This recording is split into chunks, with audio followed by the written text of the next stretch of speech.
Hello hi नमस्कार. जर आज आहे अक्षय तृतीया, त्यासाठीच मी छान अशी साडी वेअर करून मार्केटमध्ये गेले. आंबे आणि पूजेचं थोडंफार साहित्य घेण्यासाठी, जसे की अक्षय कलश, झाडू, फुले वगैरे. आता सणसूद म्हणलं की बायकांची तर गडबड चालूच असते, तशीच माझी सुद्धा गडबड चालू होती. घरी आल्यानंतर पहिल्यांदा फुलांचा हार बनवला आणि दरवाजाला लावला. त्यानंतर म्हटलं चला आता छान अशी रांगोळी काढूया. पण बघते तर काय, पांढरी रांगोळी संपलेली होती. त्यामुळे मग छोटीशी अशी रांगोळी काढली आणि आमच्या लाडूबाई इथे येऊन बसलेले होते की मम्मीचं नेमकं काय चालू आहे हे निरीक्षण करून पाहणं तिचं चालू होतं.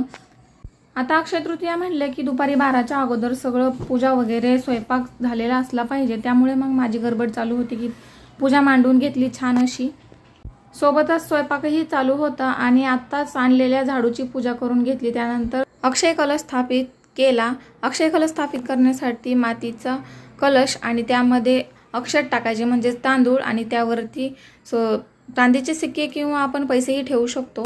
अशा पद्धतीने मी अशी छोटीशी छानशी पूजा मांडलेली आहे.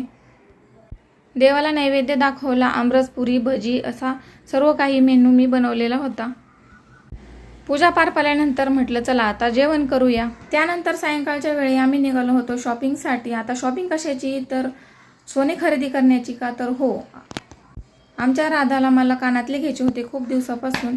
पण म्हटलं मग आजचा सारखा मुहूर्त परत नाही येणार, म्हणून मग आम्ही राधासाठी छोटेसे कानातले घेतले. याची डिझाईन तुम्हाला कशी वाटली नक्की मला कमेंटमध्ये सांगा आणि आपण भेटूया नंतरच्या व्हिडिओमध्ये. चला तर मग